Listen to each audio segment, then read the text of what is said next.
Good afternoon. This is Janneken Smucker. I'm a co-editor of the Oral History Review, and we have another edition of OHR Conversations. And I'm so delighted to welcome here today Lina, also professionally known as Li, as you might be familiar with Chinese naming conventions.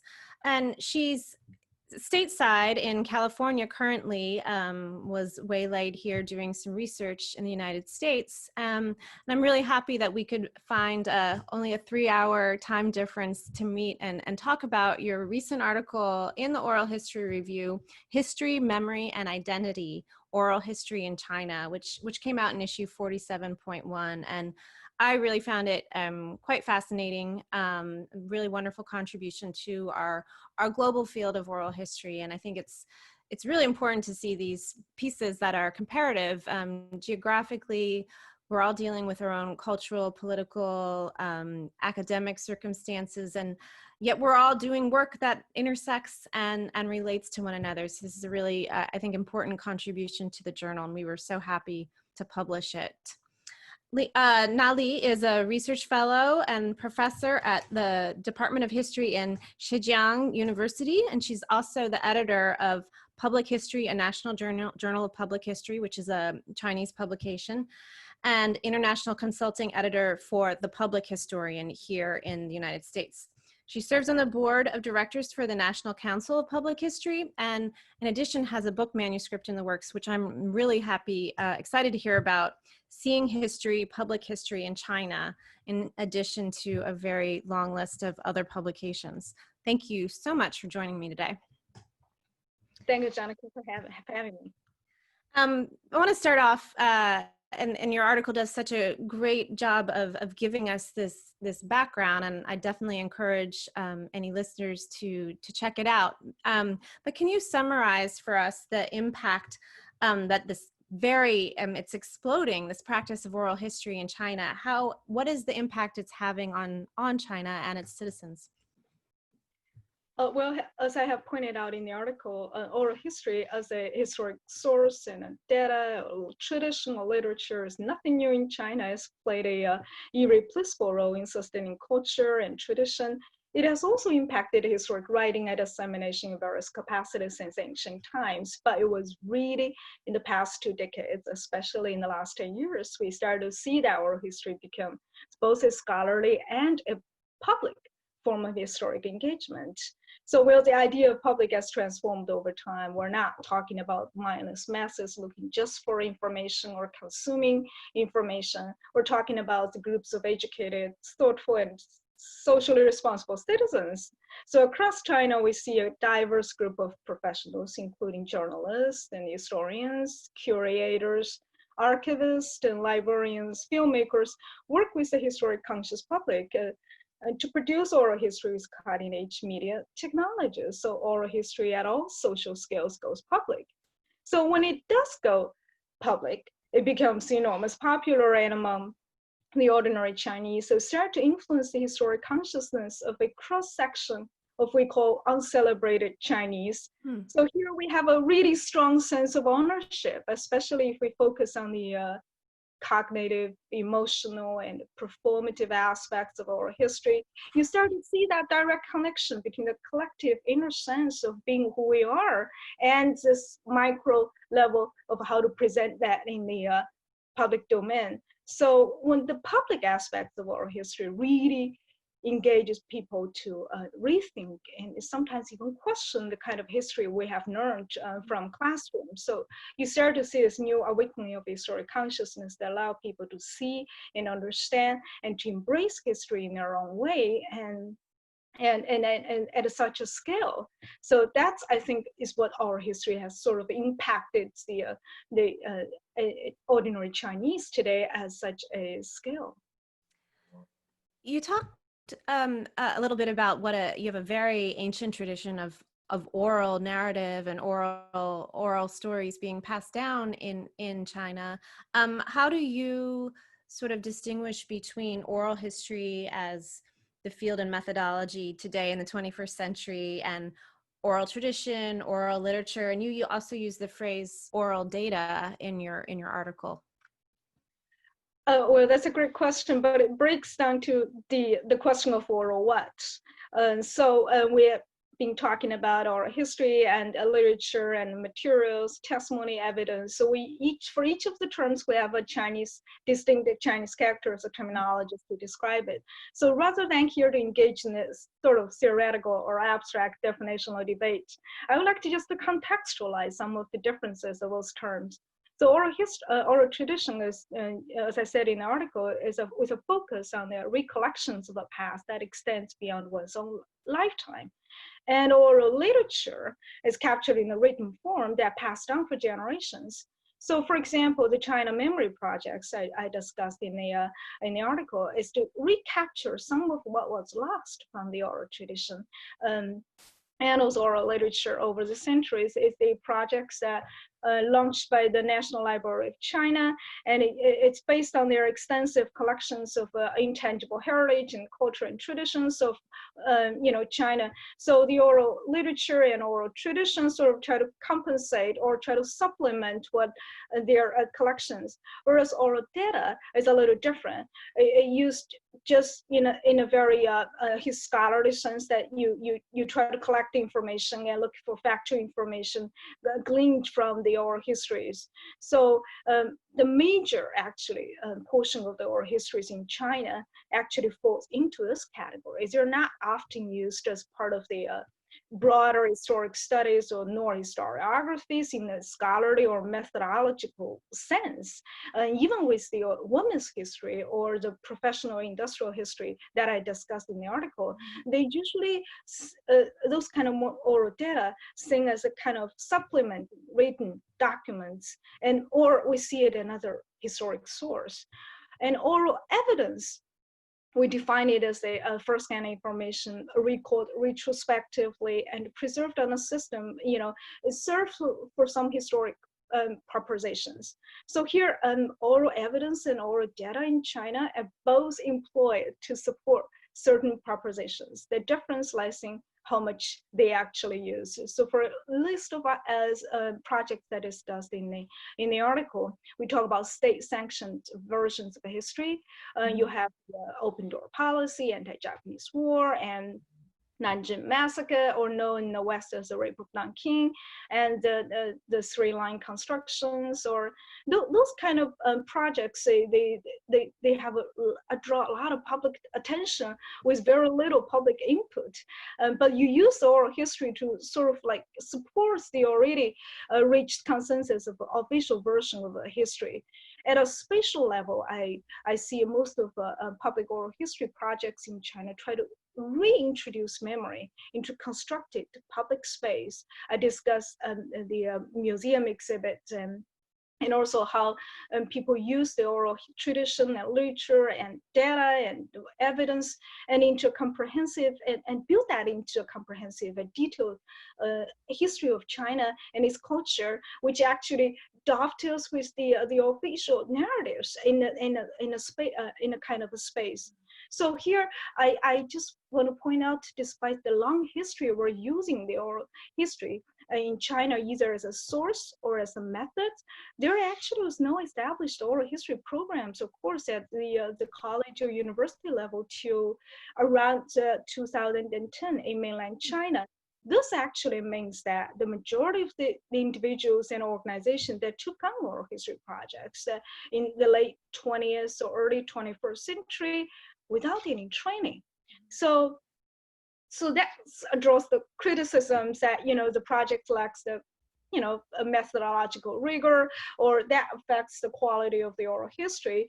And I have a different view. I feel if the criticism is certainly valid, but it's a problem actually with a simple solution. You just provide the quality oral history training.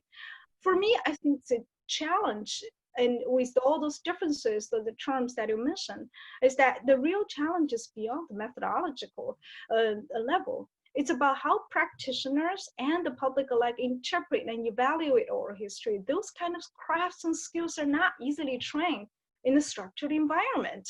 So here we know that oral history is kind of a we call it conversational narrative. Mm. So you have a social and a psychological relationship embedded in the spoken words. And so if we interpret them superficially, if we impatient with the deep thinking process, and if we just look for factual information, we miss the very purpose of doing oral history in the first place. And so that's, I think, with all the differences, the terms, and I seriously question how much, we're doing is actually oral history. And I ask that in a very genuine curiosity. They might really offend a lot of people as I'm asking that question in the article, and I'm asking that myself again here, is that, when we talk about oral history, are we talking about data? Are we talking about the evidence? So that's something that I feel it's intriguing and worth exploring as well. Sure, and those debates and discussions have been ongoing here in the United States as well for 50, 60 years of what is the source? What is oral history? Is it a method, or is it the primary source itself? And there's always these definitions of who's in the umbrella of oral history, and no, you do something else that's different. So it's interesting. I'm sure as the field grows, you'll encounter many of those debates that have been ongoing here as well. So in what ways does oral history intersect with public history in China? It sounds like it is a very popular practice rather than one that's just isolated to the archive or academia. So to actually better discuss the connection between oral history and public history, I would like to just talk a little bit more about how public history works in China, so that our audience and our readers will have a better idea of who we are. So around the turn of the 21st century, we have a diverse range of public histories emerged across the country. We see, as I mentioned earlier, oral history, of course, goes public. And we also see the ordinary people, they're passionately build their family trees, they trace their technologies. So previously for Chinese, a very strictly personal and private and intimate stories and memoirs, diaries, and family ephemera, they have become available and then become public. So public history in China has taken a populist turn. And we have people who are constantly reenacting performed history in a diverse setting, such as living history, ritual reenactment, documentary films, and also the parade and pageantry and all of that. And we also have the history aficionados playing historic video games and, and of course, a huge number of user-generated histories on the new digital media platforms, including the digital history, visual history, online commemorations, and citizen walking maps. So just a handful of such activities have grown out of the established field of history. So including family history, genealogy, and oral history probably is still remain at the French, but an overwhelming majority, however, they're not really attached to any discipline. So the past is enormous popular in China. And with this, to respond this, the Chinese Academy actually, the scholars responded to slowly and rather reluctantly. So as a discipline, public history in China has evolved since around the turn of the 21st century. We do have a scatter of the articles introducing how public history works in the United States back in the 1970s.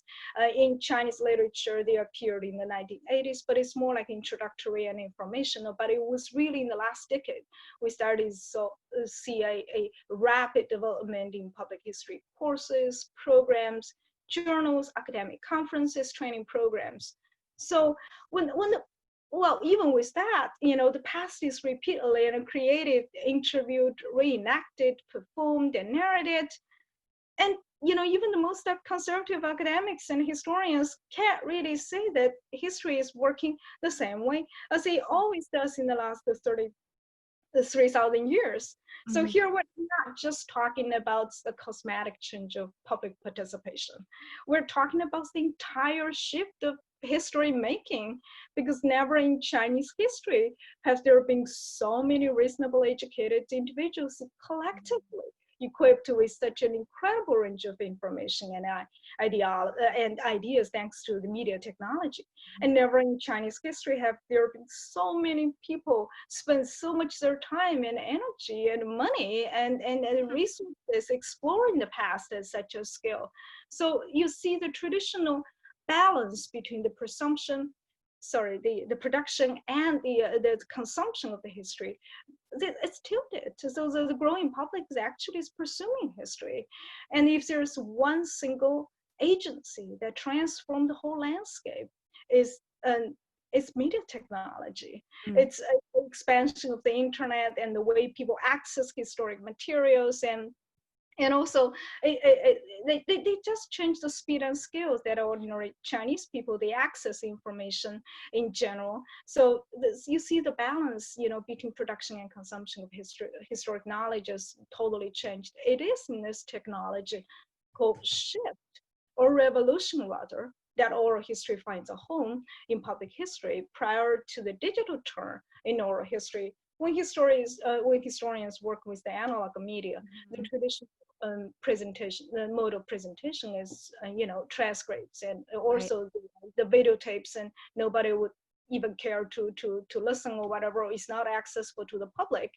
So we see the oral history in the context of public history is primarily technological driven. So that's why I'm very, very excited that see the digital media actually make it possible to return some of the charm and power of oral history, say the voice, the spoken words, back to oral history now, instead of just reading the transcripts, and much less a lot of transcripts are even inaccessible to the public. So that's we say, you actually in the last 6 years, we did 3 national public history faculty training programs in 3 different cities in China. And so oral history is always part of the public history training. Even last July, and we hosted the 3rd national training programs in Hangzhou, and the theme is public history, oral history, and digital humanities. So you see this kind of connection, and I think it's organic, because it's all has something to do with the media technology. Because unlike the States, back in the 1970s, public history is partly was born for the job crisis. It's not all of that, but partly to resolve that kind of crisis. Whereas in China, today, it was born and evolved in the last 20 years. It's primarily technological driven. So that's why oral history and public history are so intricately connected. You just can't really differentiate them sometimes. It's always one or the other. We have a lot of collaborations going on. That's really interesting. Yeah, they have different roots. That's makes sense that they are so intertwined at this point. So you talked in your article about one type of oral history project being those that deal with, quote, large-scale traumatic events that are part of China's history.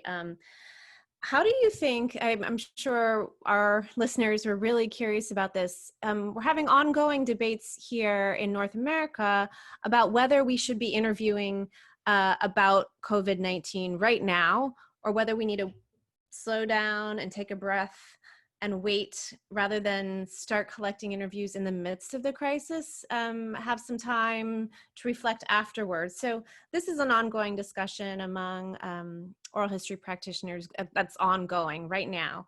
So I'm wondering if similar debates are playing out in China, for one, and how you see practitioners documenting this recent and current and ongoing tragedy of the coronavirus in China today.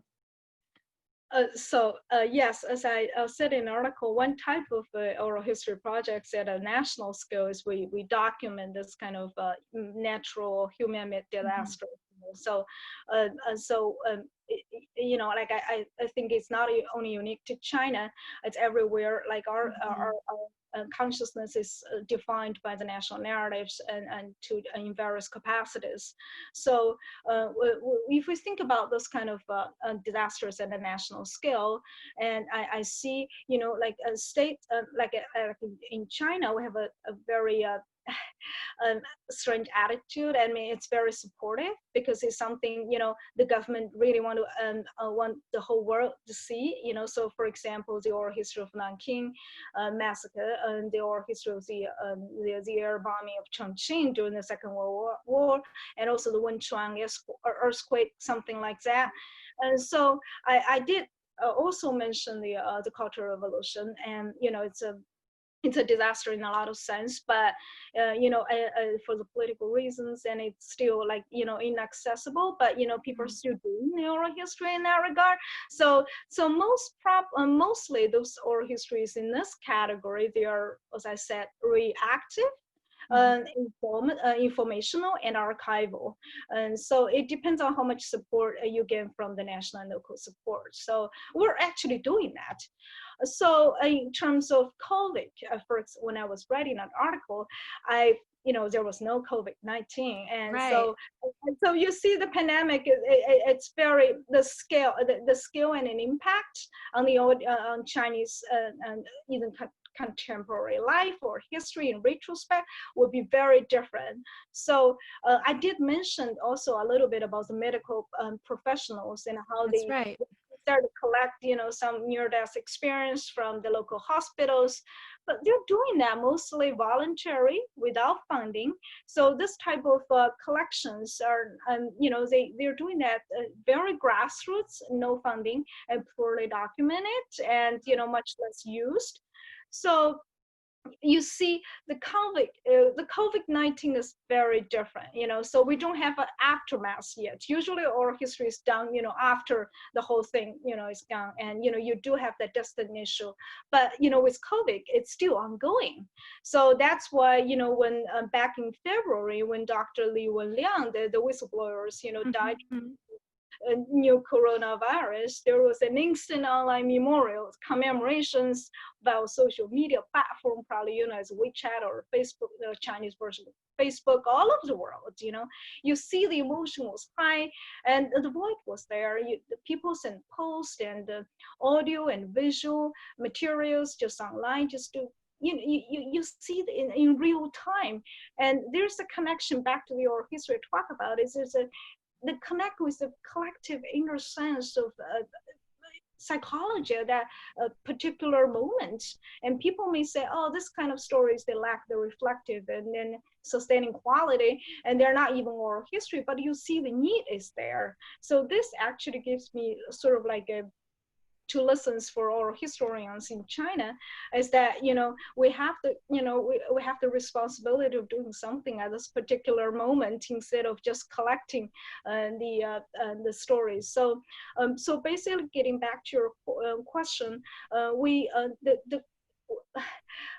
I think Chinese historians and scholars at this point, we have to kind of conscious to really respond, to the COVID. And, in China, we're at another cycle because the government just eased some restrictions, and, so people can go out.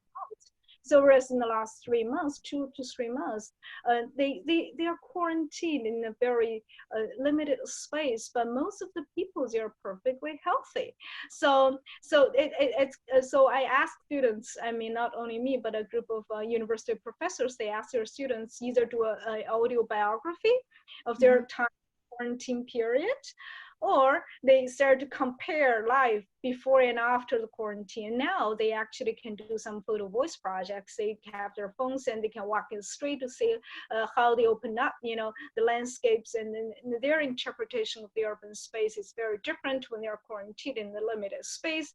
And now they can go out to the open space or public space and doing some interpretation. And they still kind of limited, with a little psychological fear, because you still need to keep the social distancing and wear masks and all of that. So yeah, so we're kind of doing that. And so we are actually starting up a sort of a national scale. It's a large scale public oral history projects about collecting and curating and archiving the history and the memory of COVID-19 pandemic in China. We just started, and so we did some sort of like initial investigation and applying some grants, and we're imagining sort of like 3 steps. The first is you try to do some crowdsourcing. So let me get back a little bit. So this project is and try to address some of the challenges I mentioned in an article. Instead of just collecting the random data, we want to make it usable, and we try to make it establish sort of a database, oral history database, so people not only in China but globally, they can access that. So with that in mind, so we designed this in these 3 stages. The first is you try to crowdsourcing. So we're actually talking with Professor Michael Frisch in Buffalo. Story. So we're working on the Chinese version of that, to see, if it's because with this kind of a short video and a photo voices, so people can generate some kind of introduction and also interpretation, and it's short. So it's extremely useful for this kind of large scale participatory, oral history project. The point of doing this is, boils down to asking the right question. So initially when we're doing oral history, we try to design the questions from our perspectives, right? So you go out and handing, or mentally remember this question, ask question, go into the field to confirm what you are looking for. Whereas this time we try to crowdsource, some photo prompt to voice response about the convict. And with that, the second step, we try to design the intensive and structured interviews. And, we're working with different universities across China, and to try to make it like collaborative projects. So the third step, we try to build a sort of a national memory bank. And so with the indexed and searchable oral history database. So this is we try to address some of the challenges in those 3 steps instead of, so for example, we were planning our history training workshop so that people, sort of like, especially when you interview survivors or the frontline workers, how are you going to resolve that destination? One of the students, one of my students whose parents are both working in Wuhan as a frontline workers, and so their experience is very different from those who are quarantined at our apartment. So those kind of things, and students are really uncomfortable with the distance, with the silence, because they try to keep asking questions. I think all of that, you need certain training in how to deal with the narrators and the interviewers, the distance, the techniques and skills of doing oral history, especially in the COVID-19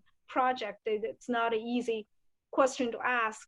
And also right now we're doing the distant interview, so oral history at a distance. And by the way, I really appreciate, the OHR did that, put that free workshop online, so we take advantage of that. And so right now we're doing some oral history at a distance.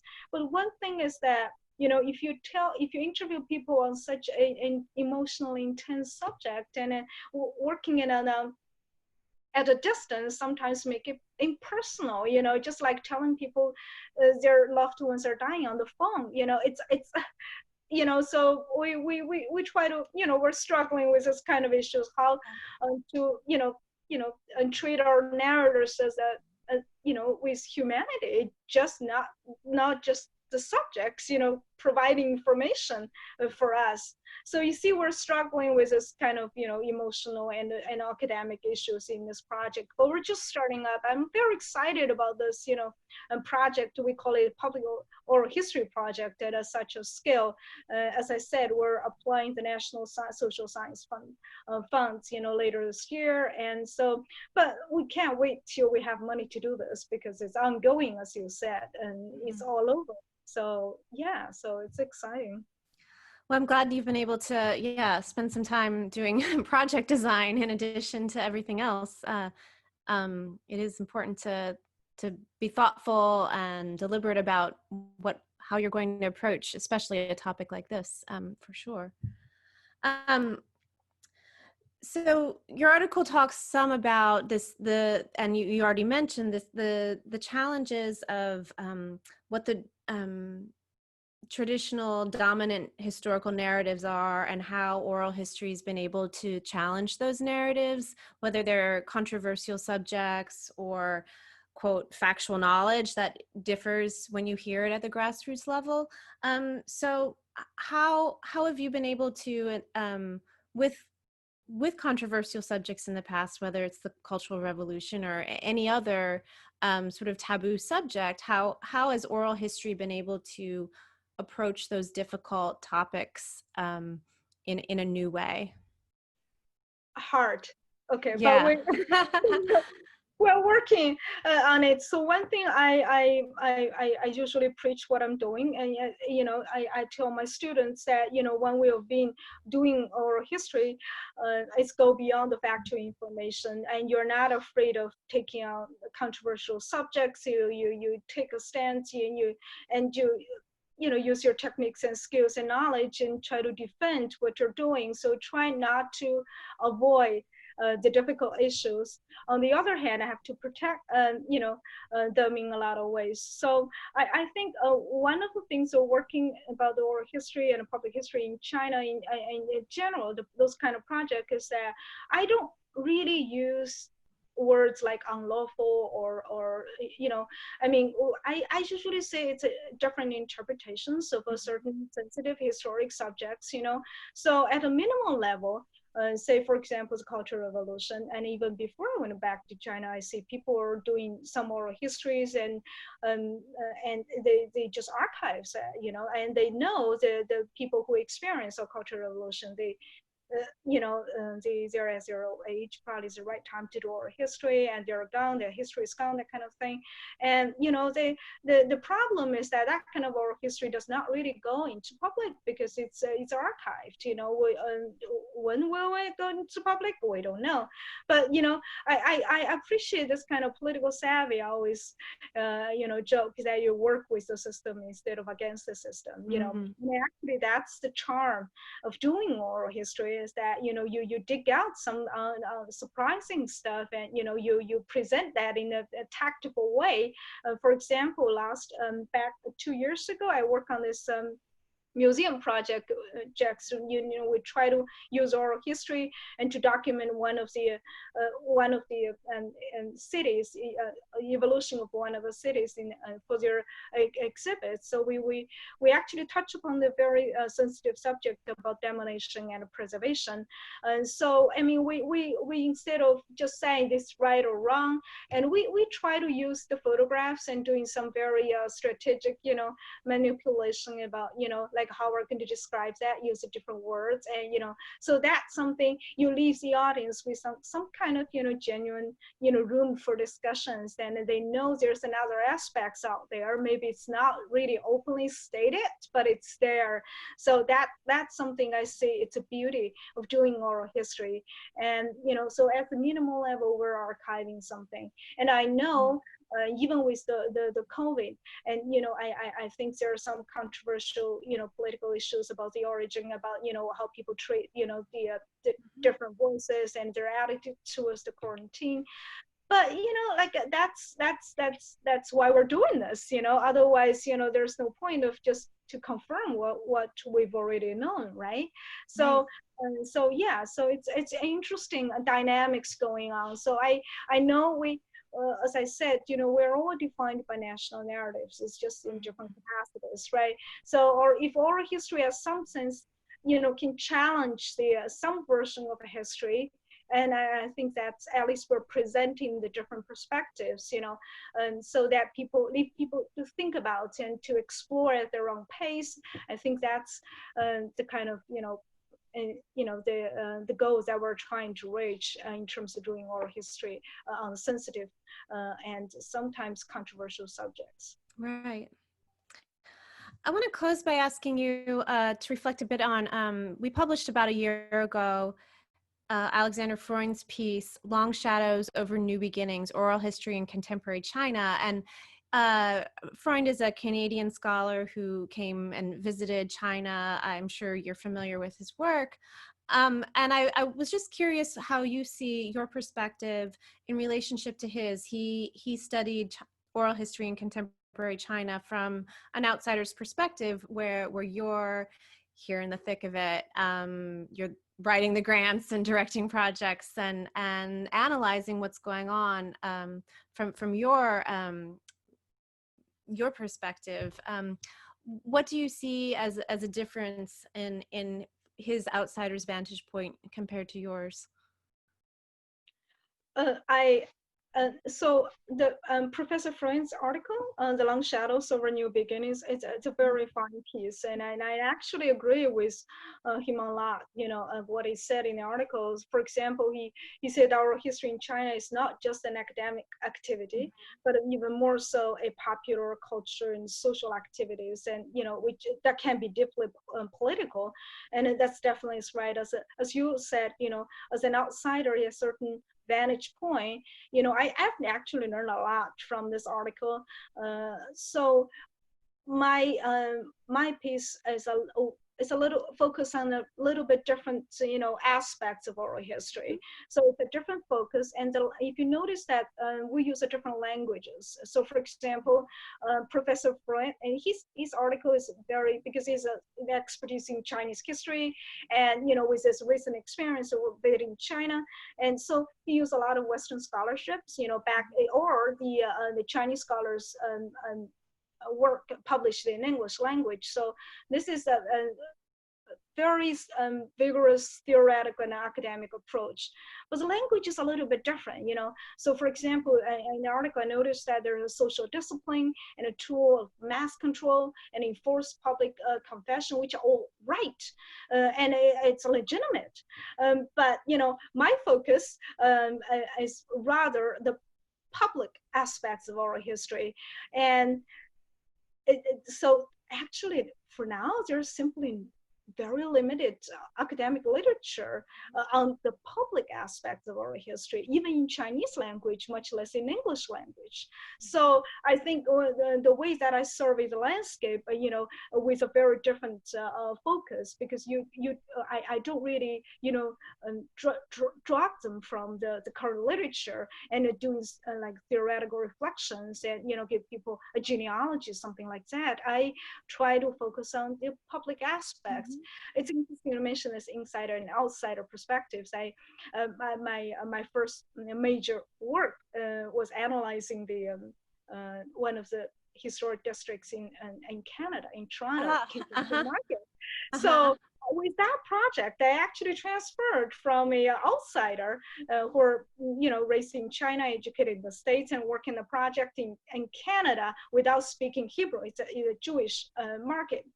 So, and ended up with this project, I ended up immigrating to Canada and, started to be part of that neighborhood. And I see how interesting my interpretation of Kingston Market, the neighborhood has changed with my identity, so the way I talk to people there, starting from like much like the outsider, could you talk a little bit about this? Instead, then I can use more story and narratives and that kind of thing. So this, when I analyze now the public aspect of oral history in China, I read the literature, I read the transcripts and listen to the recordings, and I sense, not only my Chinese language helps in differentiate the sort of scholarly oral history project and also the public oral history projects, but I started to see more dynamics, really, from the grassroots, and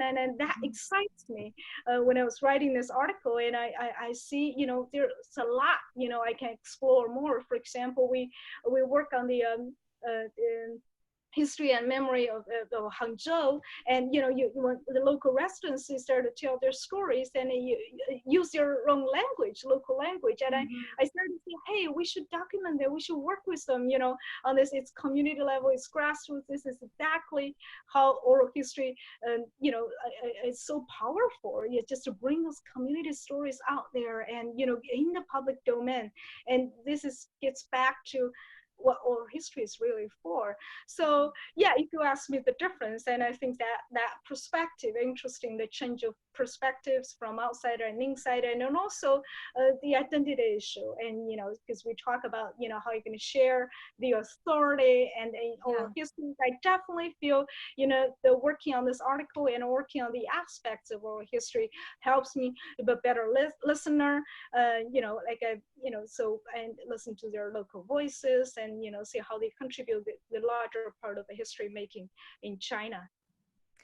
Well, that's what I really took away as such an important contribution from your article, is this seeing it from the public's perspective and hearing just what a huge impact it has on popular consciousness throughout China. I found it really enlightening to read about. I spent a semester in China when I was in college many years ago, and so it was really helpful thinking about what I understood from Chinese culture in Sichuan 25 years ago, and like kind of imagining how the world has changed so much, and what a great impact a practice like oral history can have on a culture and a people's consciousness. So thank you so much for that contribution. Again, Lina's article is History, Memory, and Identity, Oral History in China, and I highly recommend it. In our most recent issue,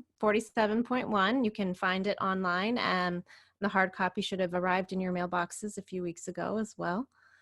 Thank you so much for joining me this afternoon. It's really been a delight. It's my pleasure, Janneken. Thank you very much.